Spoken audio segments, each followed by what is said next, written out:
talks about walking by faith, not by sight. Yeah. Walking by faith, not by sight.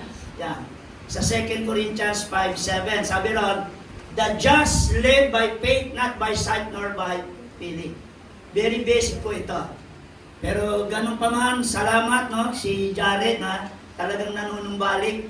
Salamat sa buhay ni Jared, no, talagang dati na siya umattend dito, kasama niya yung tatay niya, kaya lang, andun yung kanong commitment ng tatay niya sa Imos. Pero si Jared, talagang dumaan siya kanina, nagsabi siya, pwede ba umattend dyan? Ako, pwede. Talagang, meron din siyang desire na talagang magamit din siya ng Panginoon. Ang hiling pala niya yung drum, di ba? Talagang, purihin po ang Diyos at binabati ko ang bawat isa, itong katagumpayan ng ating anniversary. Talagang na-plan siya na mabuti, no? Nalatag, no? Talagang, hindi talaga tayo pwedeng marangan sa sarili natin, eh. Nung una kasi parang naiisip ko, parang wala naman, parang taken for granted lang, di ba? Pero last 2 minutes, eto talaga, ang dami na. Tapos talagang yung timing niya, pati yung prayer. Pero matapos po yung ating anniversary, di ba? Ito po, magpapatuloy po tayo. Yung bakbakan dyan sa Middle East, higit na kailangan natin na i-increase yung ating faith po ngayon. Purihin ang Panginoon at ang ating senior pastor ay andun yung vindicated siya ng Diyos doon sa ating tema. Kasi ang buhay natin, ito is a daily walk of faith, of battle. May battle. Maniwala kayo't hindi, everyday sa buhay natin mayroon tayo battle. Talagang purihin ang Panginoon, yung purpose, may battle yan. Kinamada nila ng maayos, pagbalik nila, kalat-kalat eh, no? At buti nila, mayroon din ng magandang loob, nagsabi kay Joshua, si Joshua, ni-report ni Joshua, di ba? Kaya ngayon ginawa ng paraan. Makikita mo yung timing. Nakikita ko kasi, hindi ito kilos ng tao. Ito yung kilos ng Diyos sa buhay ng tao. Amen? Kaya ito ay very basic lang. Hindi ko tuloy-tuloy na sinusulat. Paputol-putol ang sulat ko. Medyo magulong sulat ko kasi frustrated doctor ako. Kaya ganito ang sulat ko, hindi ko maintindihan. No? Yan.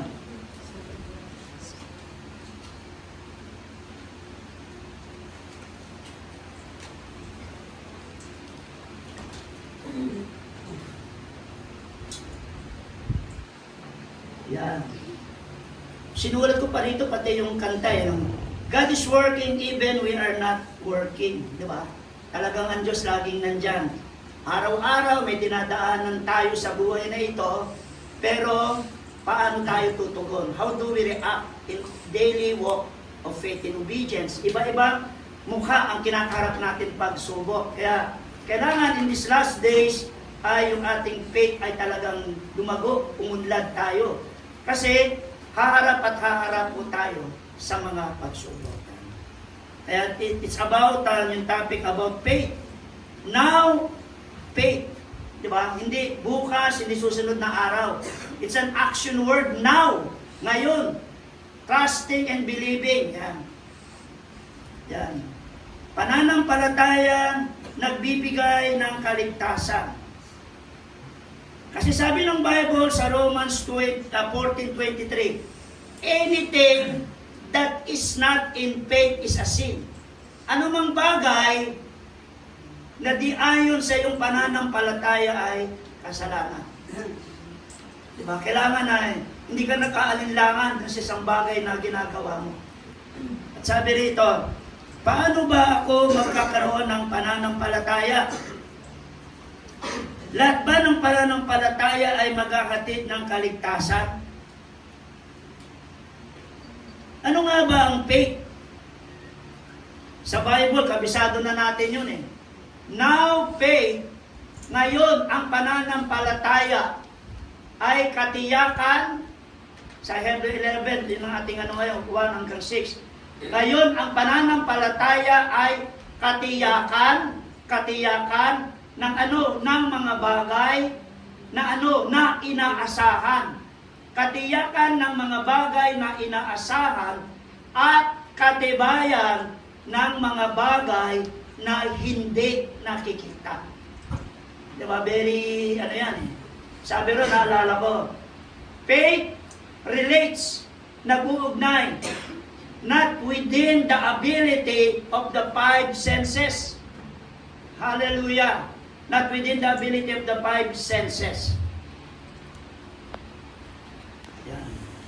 Ano ang pagkakaiba? Yung paniniwala sa pananampalataya. Kasi before tayo, ang ating to see is to believe. Maniwala ka lang sa bagay kapag nakita mo, gamit ang iyong five senses. But now, being a Christian, believe and you will see. Manampalataya ka at makikita mo ang gagawin ng Diyos. Hindi natin nakita ang Diyos kailanman. Pero nabasa natin yung kasaysayan niya, naranasan natin ang katapatan niya, ang kabutihan niya. Diba, naalala ko kaya yung doubting Thomas. Even before, kasama nila si Jesus Christ, sabi nila, siya ay mamamatay at muling mabubuhay. Nung nangyari yon, sabi niya, maniniwala lang ako kapag ang aking kamay tumagos sa kanyang tagiliran. To see is to believe nga. Diba? Ngayon ay nangyari, nag-meeting sila, biglang dumating ang Panginoon. Sabi ni Thomas, Panginoon kong Diyos. Sabi ng ilan, nabigla lang daw, nagulat lang daw si Thomas, kaya sabi, Panginoon kong Diyos. Pero hindi daw siya Diyos. Nagulat lang. Ngayon sabi roon, mapalad yung mga tao na hindi natin inabot yun. Hindi natin nakita ang Panginoon, pero nanampalataya tayo sa ating puso. Diba? It is not only a mental belief. Diba? Kasi kung pananampalataya, si Satanas nananampalataya din. Nanginginig pa, diligtas siya kasi nananampalataya siya. Anong pananampalataya? Yung magbibigay ng kaligtasan. Di ba? Heart faith ba to? O mental faith? Mental faith. Di ba, naalala ko dun sa Caloocan, pag kinakumbida ko yung mga kumpare ko, alam na ni Lord yun, basta ako di nakakalimot sa Kanya. Basta ako nananampalataya. Kaya, ang pananampalataya hindi magiging ganap kung walang kalakip na gawa. Amen? Madali mo kasing sabihin, nananampalataya ako eh. Doon sa 2 Timothy chapter 3, sabi ro na, having the form of godliness but denying its power. Hindi makita yung pananampalataya sa kanyang buhay. Hallelujah. Kailangan may ebidensya yan. Nakikita sa buhay po natin. Yung bunga ng pananampalataya Diyos. Diba?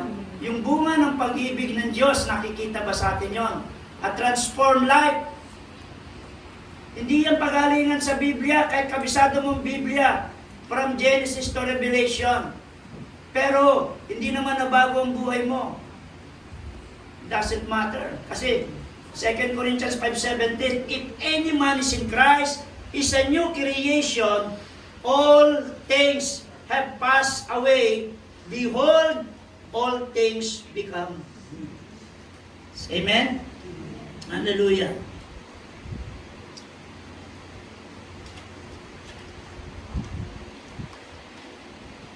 Kaya nga napakahalaga na ito'y very basic na maintindihan po natin. Kasi itong taon na ito, marami tayong kakaharapin.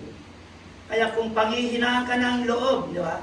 Napaka mahalagang ingredients o sangkap sa paglalakad natin sa mundong ito, yung ating pananampalataya.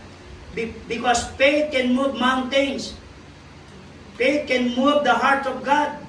Kaya kanyang abutin, ano man ang kalagayan mo. Ipapakita niya ang kanyang kapangyarihan, ang kanyang kaluwalhatian.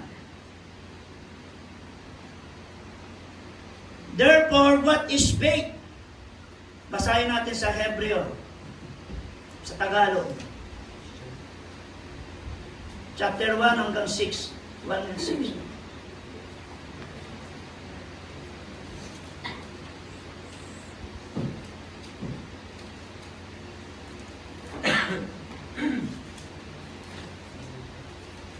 Ito alam natin itong lahat. Pero kailangan maintindihan natin. Sabi rito, ang pananampalataya ay katiyakan na mangyayari ang ating mga inaasahan. Diba? Magpinsang buyan eh. Yung pag-asa at yung ating pananampalataya work together at paninindigan tungkol sa mga bagay na hindi nakikita. Kinalugdan ng Diyos ang mga tao noong unang panahon dahil sa kanilang pananampalataya. Verse 3, dahil sa pananampalataya, naunawaan natin na ang sanlibutan ay nilalang sa pamamagitan ng salita ng Diyos at ang mga bagay na nakikita ay ginawa mula sa mga hindi nakikita. Doon pa lang sa Genesis, di ba? Kadiliman ang bumabalot sa buong sanlibutan. When God speaks His word, nagkaroon ng liwanag. Yun yung word of faith. Sa atin, word of light, di ba? Liwanag, tanglaw sa direksyon natin tinatahak everyday. Hallelujah. Kaya yung pananampalataya, paano tayo magkakaroon ng pananampalataya? Faith, tandaan natin, does not originate from us. Hindi ito nagmula sa atin. Ang pananampalataya ay nagmula sa salita ng Diyos. Bunga ng pakikinig at pakikinig ng salita ng Diyos. Merong active faith, merong passive faith. Di ba? Yung nakikinig, very attentive sa pakikinig. Di ba? Kaya nagkakaroon ng pananampalataya sa Word. Kaya kailangan mong marinig yung Word upang ikaw ay magkaroon ng pananampalataya. Di ba? Malinaw yan sa Romans 10:13. Whosoever shall call upon the name of the Lord will be saved. Pero paano sila maliligtas kung walang silang napapakinggan? Ay kung walang nangangaral, paano may mangangaral kung walang napapakinggan? Paano may mapapakinggan kung walang sinugo? Kaya sabi ron, how good it is to see the brethren na may dala ng mabuting balita. Because ang pananampalataya ay bunga ng pakikinig at pakikinig ng salita po ng Diyos. May naiimbak, merong seed, may binhi. Yung binhi, yung salita ng Diyos na natatanim sa ating puso. Ako hindi ko kabisado ang Bible. Hindi ko naman tuloy-tuloy ito na nabasa lahat. Pero naimbak sa salita, sa puso natin. Ngayon, papaalala ng banal na Espiritu. Hallelujah. Tanim. Kaya kapangyarihan ng Diyos na babaguhin ang buhay mo. Salita, that is the word of faith sa atin na dapat nating mapakinggan.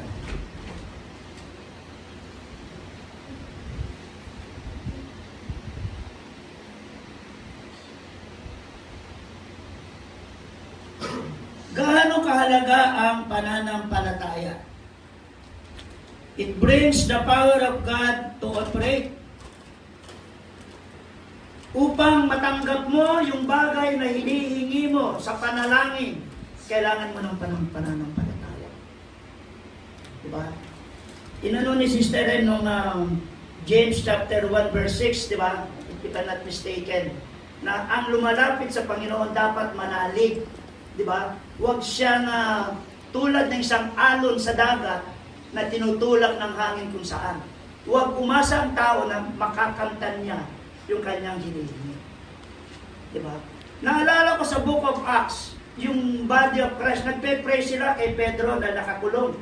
Dahil naunang araw na pinugutan ng ulo si James, susunod naman si Pedro na. Nagpray sila, nagpe-pray sila, pero wala namang faith. Nung binigay na yung prayer nila, kumakatok si Pedro. Hindi nila napagbuksan. Doon sa Acts 12 po yun. May duda, sabi niya, anong pangalan nung Rhoda, puyat ka lang, kulang ka lang sa tulog. Di sila nanampalataya. Di ba? Hindi napagbuksan. Minsan ganun ang tao. Nagpe-pray tayo, pero in our mind, mental faith lang yun. Kaya ibigay ng Diyos, parang mahirap na yata sa panahon ngayon. Parang imposible na. Sabi nga ng Bible, if you can believe, Mark 9:23, if you can believe, all things, hindi sinabi some things, kundi all things are possible to those who believe. Alam ng Diyos kung anong kalalagayan mo ngayon. Alam ng Diyos kung anong iniisip mo ngayon. Alam niya kung may pag-aalinlangan ka. Alam niya yung katanungan mo. Hallelujah. But you need to believe. Why? Sapagkat without faith, we cannot please God.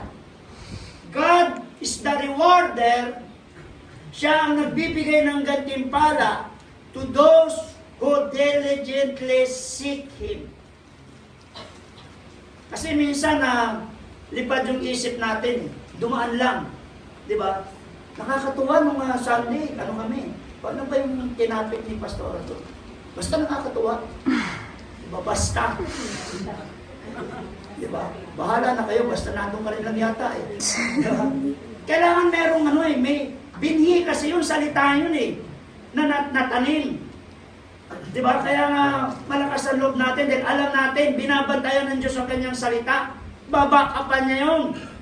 Sabi nga ng Isaiah 55 verse 11, na hindi babalik sa Diyos ang kanyang salita na hindi ginaganap itong tungkulin.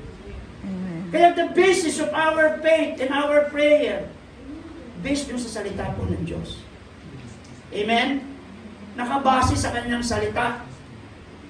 Hallelujah.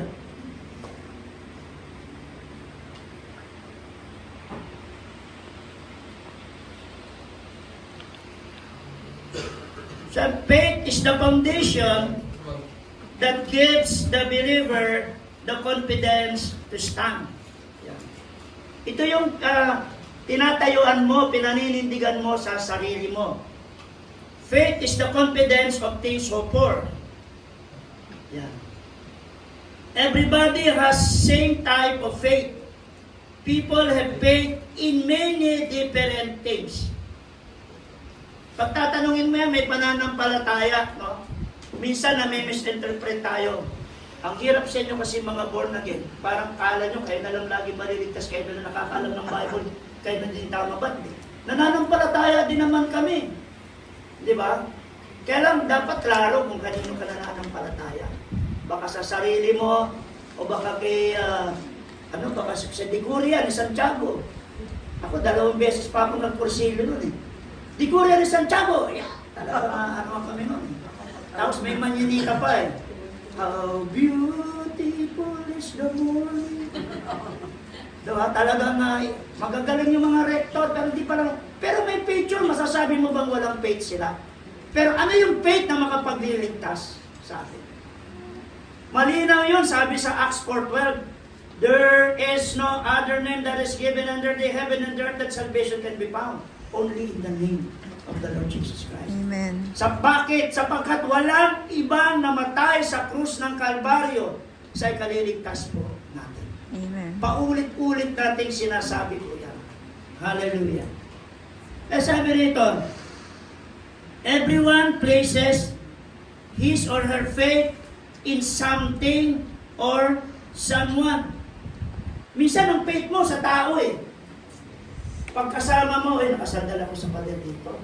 Kasama ko si Manny Pacquiao, big time ito. Hindi kami magugutom dito, lagi kami busog dito. Di ba? Ang faith mo nasa kanya, ang tiwala mo nasa kanya. Di ba? Nagpe-fail ang tao. Di ba? Kaya nga looking unto Jesus, pag sa pastor ka nakatingin, pag bumagsak yung pastor, di bagsak ka rin. Kasi sa kanya ka nakatingin. Di ba? Kaya nga the author and the finisher of our faith is no other than the Lord Jesus Christ. Amen? Hallelujah. Kaya sabi rito, the Muslim put his faith in the Quran and in Muhammad. The humanist put his faith in himself. A religious person in his own good works. None of this can save, because in each case, the object of faith is wrong. Sinabi sa banal na kasulatan that we are to personally put our faith and trust in Jesus Christ. God is working now in every places, di ba? Marami siyang ino-open ko ngayon. Binubuhos niya ang kanyang espiritu para maunawaan po natin. Hindi mo na may dadahilan na Hindi ko alam, wala nagsabi sa akin, i-ignore po natin, hindi na po tayo makapagdala. What is faith? To understand what is faith, there are people that think that as long as they are sincere about what they believe, then that faith will be good enough. Naalala ko noon na kay Brother Eddie, tinuturo niya about communism doon sa PUP nung araw. Early sa 76. Kasi graduate ako ng high school, 75-76. Nag-aaral sa PUP, yung sa rector, sa UE, katabi lang, pumupunta kami doon. Sabi niya, na-realize niya, I am sincere in my faith, but I am sincerely wrong. Ganun ang sabi niya. Hindi man ako nakapatay ng mga tao, pero marami akong tao na iniligaw sa panatunay na pananampalataya. Kaya from a radical activist, ay talagang yung turning point niya na talagang dumagsak ang marami nakakilala sa Panginoon.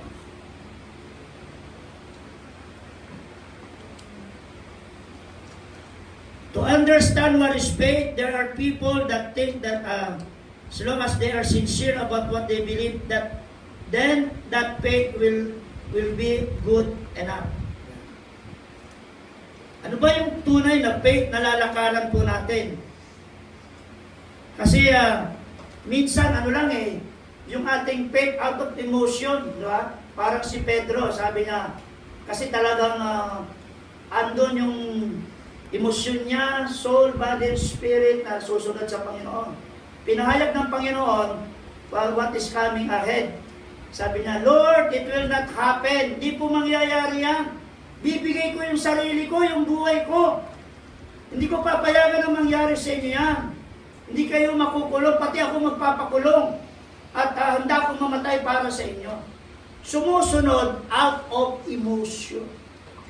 Samantalang sinabi kanina sa 2 Corinthians 5:7, the just live by faith, not by feeling, not by sight, nor by feeling. Pero nung akto na inuusig ng Panginoon, dumistansya na. Sumusunod pa rin, pero malayo na. Di ba?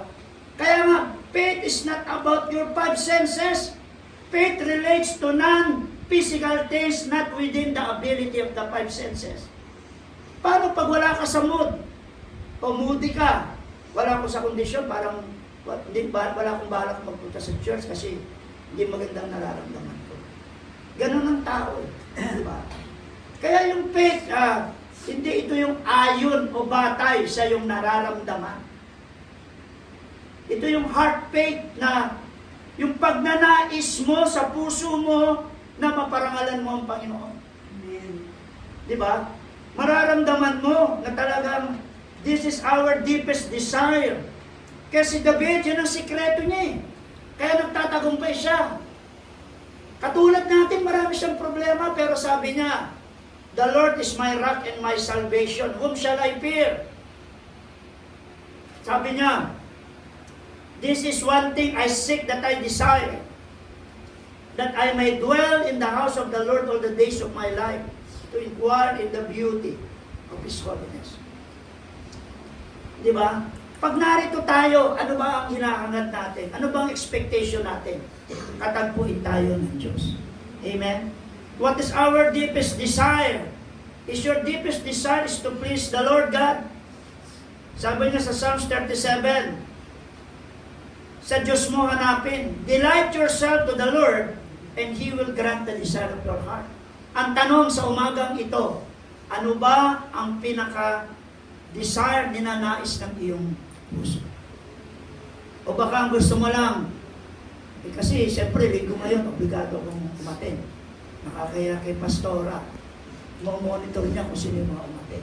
Yung ba yung dahilan natin? Hindi sa tao tayo nagpunta rito. Diba? Kaya nga yung church, hindi ito isang lugar ng mga banal.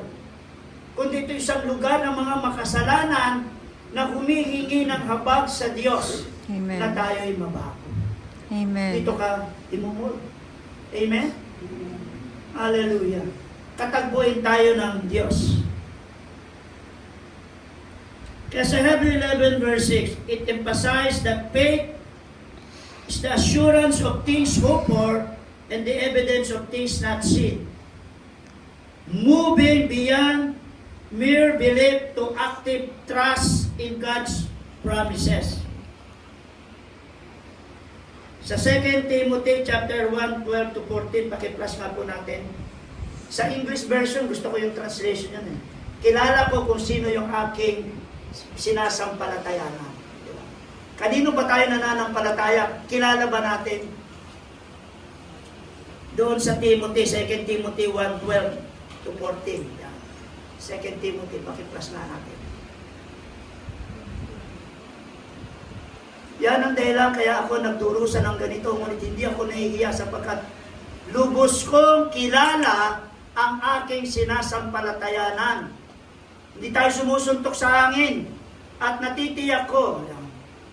Because I know whom I have believed and I am convinced that He is able to guard what I have entrusted to Him until that day. Diba? Kaya pilit ninanakaw ng dyablo sa ating puso ang mga salita. Diba? Yung tinuka ng ibon. Kasi may 4 na uri ng puso na naglag doon sa daanan. Well, hindi na taniman ng malalim na pundasyon. Kaya nung dumating yung mga pagsubok, madali nilang nakalimutan. Diba? Kaya tinitreasure natin, sabi ron eh, i-treasure mo ang Word of God more than our daily bread. May faith tayo, pero itetest yung faith natin. Sasabihin lang ni Satanas, kaya alam naman nandiyan yun kasi pinagpapahala mo yan. Subukan mong padalhan niya ng maraming pagsubok, tignan ko lang kung di ka nagsumpay. Diba? Kaya minsan inalaw yun eh. Yung testing eh, kasi hindi mo magagamit ang faith mo kung wala mga pagsubok. Amen. Kaya nga sa James chapter 1 verse 2 sabi ron, ibilang mo ang kagalakan kapag ikaw ay naharap sa maraming pagsubok. For you know that the testing of your faith will develop perseverance. That your perseverance must finish its work, that you will perfectly matured. Amen. Amen? Alam niyo po, nagagalak ang puso ko itong anniversary natin. Diba? Masyadong makulay. Diba? Talagang nakakatuwa. Sa dami na nag-perform, no? Glory to God. Nag-umapaw talaga. Talagang parehin ng Panginoon. Kaya alam ng dyablo na in the years to come, meron tayong breakthrough. Amen. Yung tema natin ng 4th year anniversary, ano ba yun? Psalm 65 verse 11, pursuing the crown, living in the overflow.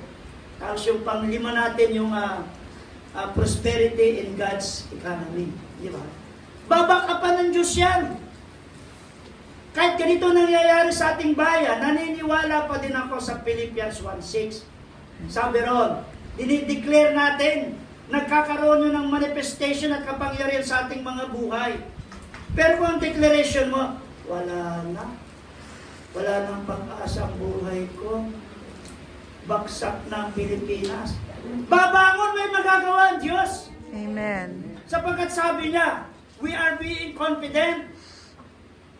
Sapagkat lahat ng mabuting bagay na pinasimulan ng Diyos sa ating buhay, tutulungan niya tayo na ito'y magkaroon ng kaganapan. Amen. Amen? Ang kapangyarihan ng Diyos hindi nakabase sa kung anong sitwasyon mayroon tayo. Hinihingi nga lang na magkaroon tayo ng iisang pananampalataya. Yung kinakanta natin kanina, napakaganda, di ba? Pagkakaisa sa puso at sa isipan. Magkakaiba tayo ng mga pananaw sa buhay na ito. Pero sa puso at isipan, iisang tinatakbo. Alam natin yung mission, vision. Di ba? Kaya hindi natin masabi, baka kumbaga sa marathon, nasa huling lap na tayo. Kaya no turning back, hindi natin alam magpatuloy po tayo sa Panginoon. Kasi gagawin talaga lahat ng kaaway para sirain yan. Nakawin yung pag-asa sa puso mo. Kasi kapag nawala ka na ng pag-asa, laylay na yung balikat mo. Depressed ka na. Di ba? Kaya everyday, manalangin tayo na, Lord, renew my strength like the wings of an eagle. Amen. Nakakapagod. Pero kanina ka kumukuha ng lakas at pananampalataya sa ating Panginoon. Amen. The author, siya yung may akda and the finisher of our faith. Hallelujah. Siya ang nagbibigay ng gantimpala sa atin. Sabi niya nga sa Jeremiah 32 verse 27, I am the God of all flesh. Is there anything hard for me to do that believe it? Meron bang bagay na mahirap na gawin para sa akin? Hindi niya pinagkait ang kanyang anak para sa atin. Wala siyang di gagawin para sa iyo, sa ikabubuti mo. Inaalam niya yung mga trials sa iyo para turuan lang tayong magpakumbaba. Ma-realize mo na kung wala ang Panginoon sa iyong buhay, wala kang magagawa. Amen. And it's God, sabi ng Deuteronomy 8:18, it is God, remember thy God your Creator, it is God who gives you the power and ability to produce wealth. Amen. Because of His covenant to Abraham, Isaac, and Jacob. Naalala ko yung shiner ni Nelson eh. Usap-usap kami dyan eh. Buong buhay niya, talagang dedicated siya. Doon sa networking. Nag-aral pa ng seaman. Siyempre may pangarap siya doon sa kanyang pamilya. Pero, bigo, di ba? Kasi, maybe God has a better plan for you.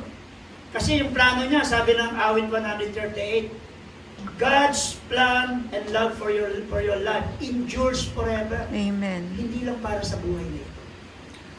Kaya sabi niya, yung commitment na binigay niya doon, gusto niya may balik dito. Wala siyang inahangad. Kaya wala akong mapag-practicean. Silang dalawa ni Nene na papag-practicean ko. Pagka umaga, nagdi-disciple sharing po kami roon. Di ba? Sinusulat nila yung mga verse. Kasi, papalitan nyo na kami dito eh. Isang karangarang kagalakan namin po yun. Amen. Sabi nga ni Pastor Adali, papalitan nyo eh, matatanda rin ang paulit. Excuse me. Number lang po yun. Di ba? Pero sa pakiramdam, di naman ganon. Sister Lat ka, nakapag-drive mo, nakakagulat. Parang, galing ka na ng ano? Parang kala mo dyan lang sa LS nang galing. Galing na pala ng Batangas. Saan nung kumukuha ng lakas yan? Diba? Hindi naman si Wonder Woman yan, no? Talagang napapagod rin yan. Pero bakit lumalakas yung isip? It's because of the power of love, faith, hope. Amen? Amen. Sa buhay na ito, dadaan lang daw tayo sa maraming pagsubok. Kasi ginagamit ito ng Diyos. Para nagre-rely tayo, hindi sa ating sariling kakayahan, kundi sa kalakasan ng Panginoon. Amen. Kaya nga noon, ayaw kong maglingkod eh. Kasi alam ko sa sarili ko, pag naglingkod ka, bumibigat yung pagsubok at dumadaming problema. Sinasabi ko lang pa eh. Kaya ayaw maglingkod. Kasi dumaan ako dati, assistant cell leader. Naging cell leader, naging cluster leader. Di ba? Piniprepare ka talaga ng Panginoon eh. Kasi hindi mo naman siya pinili, pero pinili ka niya. Di ba? Hindi ka naman pinili ng Diyos dahil yung galing mo, hindi eh. Pinili ka niya kasi meron siyang layunin para sa iyo. Amen. Di ba? Hindi ayon sa layunin mo, kundi ayon sa layunin niya. Amen. Amen? Hindi din sa kakayahan mo. Meron tayong lahat ng kakayahan. Gamitin natin, i-develop natin. Di ba? Kaya nga kay Jared kanina, natutuwa ko. Bagamat malayo kasi yung Imos, nandito siya. Meron siyang design na gusto niya mag-drum. Di ba? Pero sabi ko, hindi naman bigla-bigla yan. Talaga, it takes time. Kasi mas masarap yung may successor kayo, may kapalit kayo, di ba? Di ba, hindi naman yung, naku, ayoko, baka mamaya mas magaling sa, hindi ka nun eh. Dapat matuwa ka, may successor ka. Amen. Meron kang nadidevelop.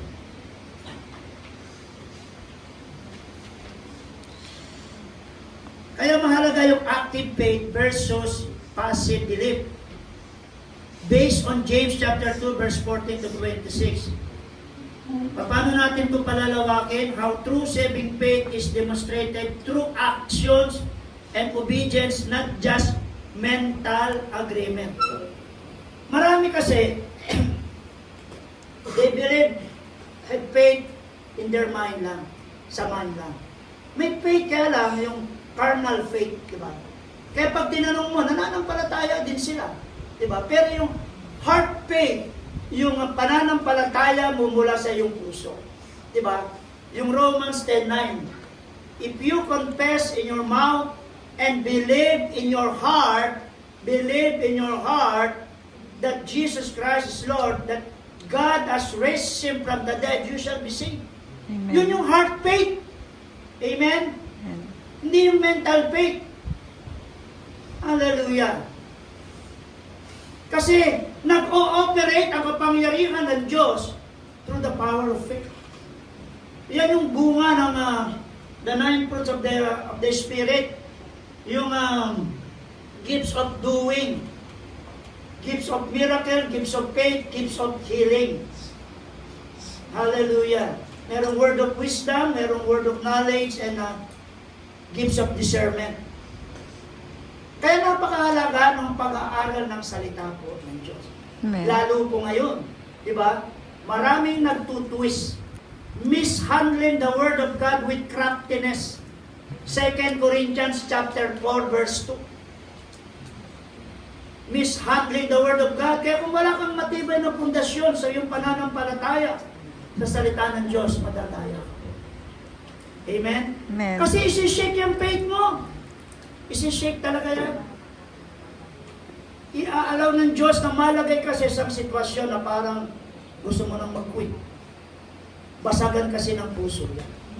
Ang sabi that you will be perfectly mature. Kaya perseverance must finish its work. Hallelujah.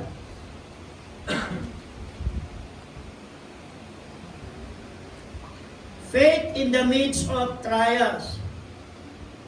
Kaya dito, ito paulit-ulit ko nababanggit kasi yun yung na-impact dun sa puso ko eh. Yung sa Hebrew 11 verse 8 kay Abraham. Doon makikita mo yung ebidensya ng faith, yung pagsunod niya. Obedience is faith in action. Sabi ng Hebrew 11 verse 8, sabi niya, kahit hindi niya alam kung anong kahihinatnan niya doon, pero nananampalataya siya sa kanyang puso na siya iingatan po ng Diyos. Kaya doon sa Genesis 22, yung faith niya, sabihan ka ba naman ng, sabi niya, paano i-prove mo nga yung faith mo? Kaya mo bang ibigay yung kaisa-isa mong anak, the only begotten son, as a burnt offering? Madali ba yun? Matagal na panahon, inasam-asam mo na magkaroon ka ng apo o anak na napamahal na sa iyo, na siyang inspirasyon mo. Tapos sasabihin sa iyo, ialay mo nga yan bilang buhay ng handog.